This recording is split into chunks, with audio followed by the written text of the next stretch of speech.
Am I the a-hole because I, 32 female, refused to put my boyfriend, 33 male, on my life insurance and left my ex, 33 male, on it? Plus update. Original post. I, 32 female, have an ex, 33 male, and we have 2 children, 10 female and 9 male. My ex and I had a difficult start in life. I felt pregnant pretty quickly after we started dating.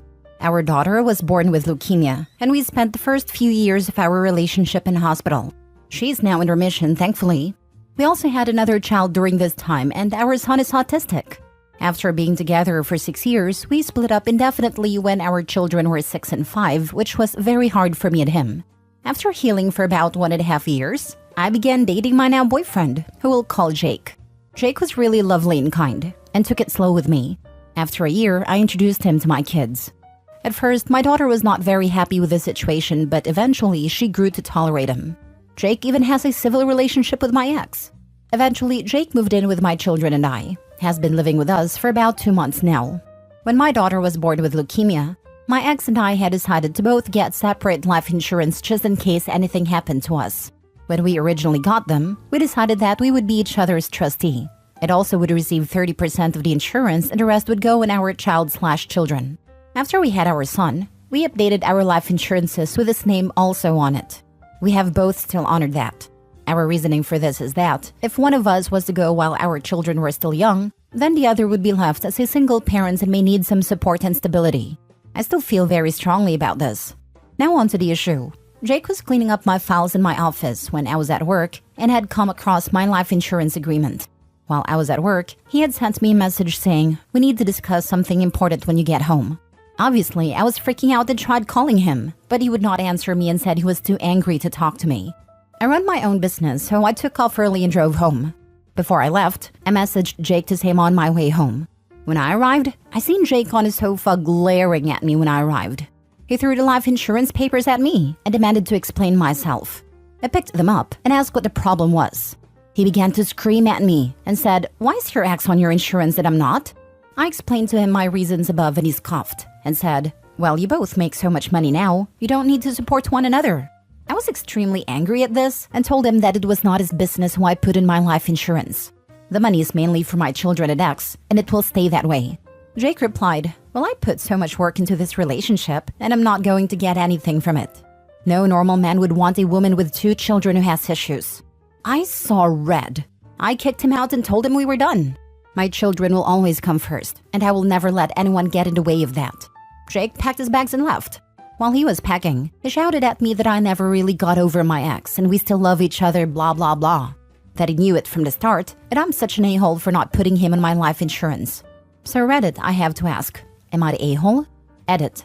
I should have added that this did happen a few weeks ago. I haven't seen him since then, but constantly receiving messages from him and calls. Now for the top comments before reading the update. Gonna say not the a-hole, but also have to ask, has this situation come up before? Not the life insurance specifically, just him bringing up residual feelings for your ex, or a fear of getting uprooted and losing not just a partner, but at this point an entire family? The situation has never come up before. He does have his own children who are lovely. Him and his ex split because of insecurities on Jake's part.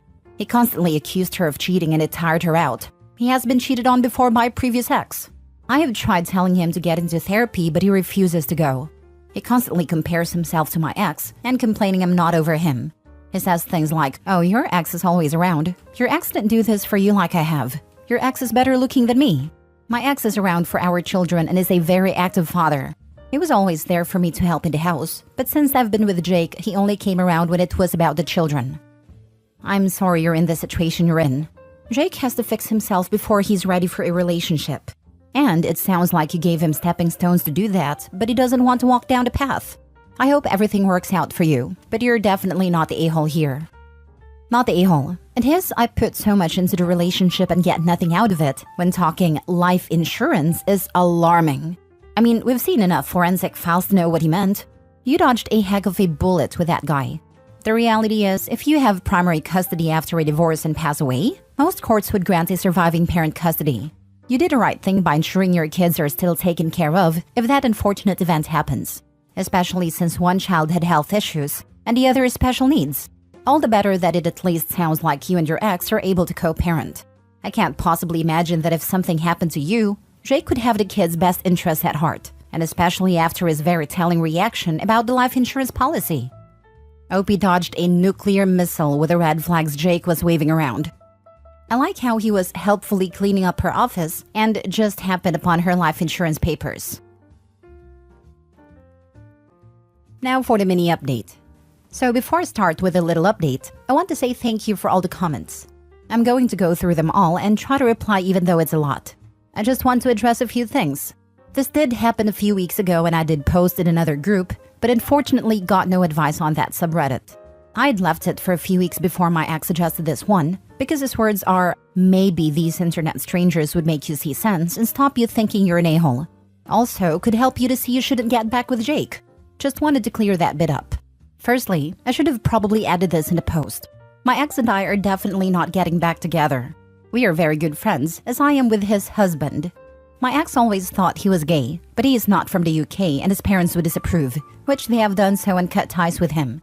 I was upset to start with, but loved them both dearly. I was even best woman at their wedding. So yes, I definitely am over my ex. My ex, his husband and I are currently having a lovely glass of wine and discussing the issues around Jake. For the people saying it's not right that I have my ex on my life insurance, let me just explain my point of view. Our son is autistic, so has a lot of issues around his autism. Our daughter, due to chemotherapy, is deaf in one ear and is currently in a wheelchair and has multiple appointments. I am very wealthy and my ex-partner is not. We opted to do private care to get the best for our children. I'm leaving him some money for our children and to help him and his husband financially if anything was to happen to me. I 10,000% trust my ex with our kids' money. My children will inherit all my properties and money. I do have a will, so everything in that sense is sorted. They have trust funds and never need to worry about their future. My life insurance is all my ex gets money from, and a few thousand for my own personal money, as does his husband. Now on to Jake. Currently, my ex, his husband and I are packing up Jake's things and they are going to take it to his parents' house. I informed his parents that Jake and I are no longer together and that we will drop off his stuff at their house. They were sad and wished me well as I did them. Jake continually called me and texted me, which I have ignored these past few weeks, and I ignored him. He has been pleading to me about taking him back and how much he loves me and my kids. However, just an hour ago, he sent the most vile messages I've ever had in my life. Calling my daughter a spoiled dramatic little witch who uses her illness to get her way. He called my son some disgusting things, which I won't even repeat. At this point, I was done. I messaged him one final message, saying that if he continued to try reaching out to me, I will be filing for a protection order against him, and blocked him on all platforms. Also, I screenshotted the last message he sent and forwarded it to his ex and his family. I am very aware that it is petty, but I do not care. No one gets away with saying that about my children. I really think I will take a break from dating for a while and concentrate on me and my little family, which includes the father of my children and his husband. I'm so upset that there were red flags there that I just chose to ignore or was really oblivious to. Little edit. I know I said I wouldn't post what he said, but screw it. He's a horrible human and I've had a few glasses of wine. Lol. He called my daughter a cripple and called my son a retarded freak. So he can so screw himself. I'm probably just gonna leave this post now. Time to heal and focus on my beautiful kids. Thank you so much for all the comments and advice. I hope you are all blessed, and I appreciate everyone's opinions, advice, and support. I will definitely be taking a lot of points into my heart. Thank you. Last story. Am I the a-hole for calling my wife fat? Original post. I, 34 male, work in a physically demanding field. Myself and my coworkers are all fit people, without a lot of body type variety. My wife, 32 female, is fat. The thing is, she's always been fat. The whole time I've known her. We dated when she was fat, we got married when she was fat. She knows she's fat. She's fat and she's beautiful. I'm happy if she loses weight and I'm happy if she stays where she is. I think she's the most beautiful woman in the world as is. One of my coworkers, Julia, 28 female, started complaining that she's too fat to be loved, and fat people don't get to be loved. Julia isn't fat. She's maybe 120 pounds. She works out 5 times a week and barely ever eats. I told her that wasn't true and that my wife was fat. She got really red in the face and started telling me I wasn't allowed to call my wife fat, that I was insulting her and that my wife was beautiful and curvy. Carol doesn't like being called curvy. She thinks it's a label used to avoid calling people fat because it's a dirty word to most people. I told Julia as much, and she started threatening to tell my wife I called her fat. She pulled up her Instagram and told me she was messaging Carol that I was being mean.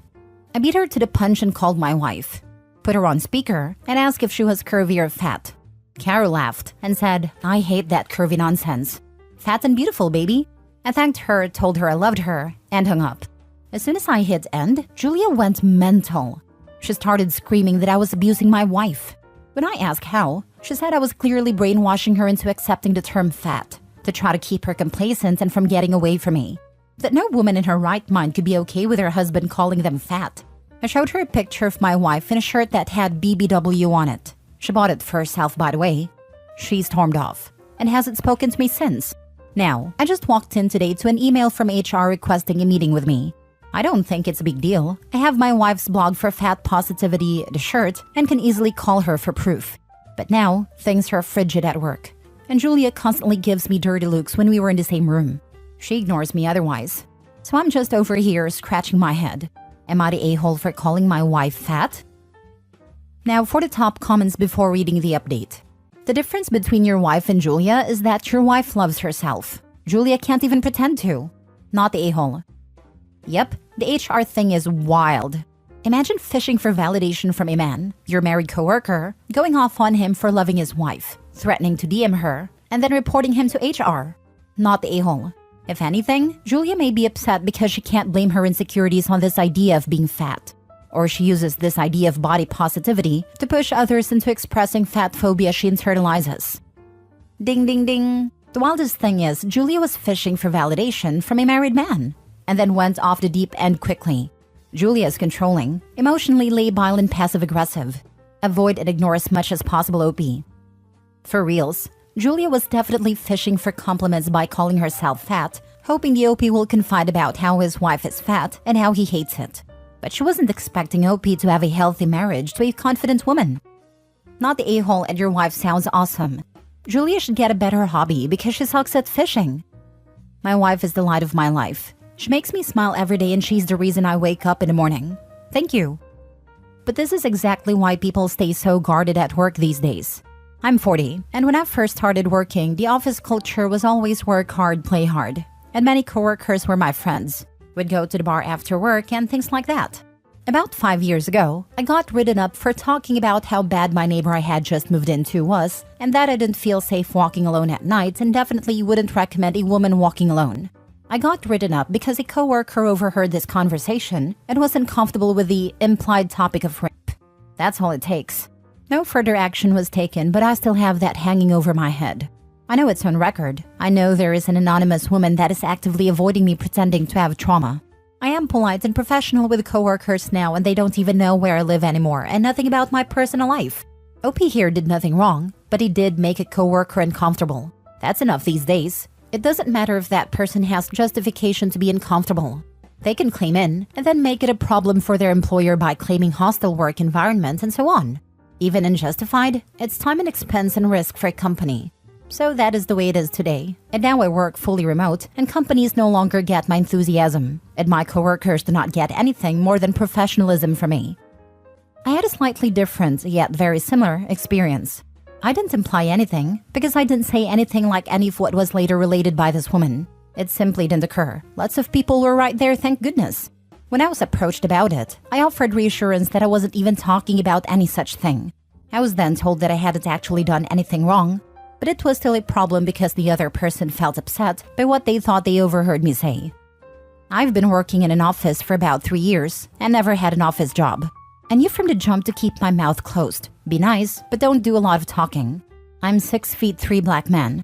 I don't know anything I say misconstrued. I work with mainly women and they all say I am the quiet one. Nice women, but they talk about some stuff sometimes not appropriate for work. Edit/update. So I met with HR at 4 today. Apparently, multiple coworkers who had overheard the conversation stopped by HR through the day to give their side and weigh in. I wasn't in trouble, they just wanted my side of things. It checked out with what everyone else has said too. I still don't know which of my crew stopped by, but I owe them my life.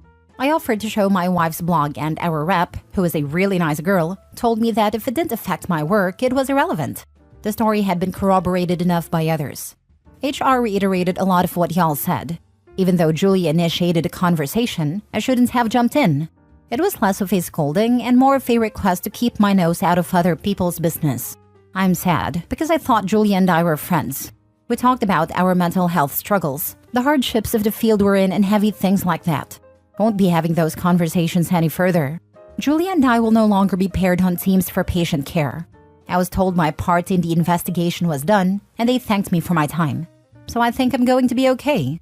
Before I left, I told HR that if weight loss or body image wasn't supposed to be a topic of conversation, they should consider enforcing that on a company level. We have a weight loss challenge. I suggested making it a fitness challenge instead. She said they'd take it into consideration. So that's it. I wrapped up my treatments. Everything will hopefully shake out. Haven't spoken to Julia. Hoping to avoid her for the near future. Thank you all for this sanity check. Now to quote Clue, I'm gonna go home and sleep with my wife.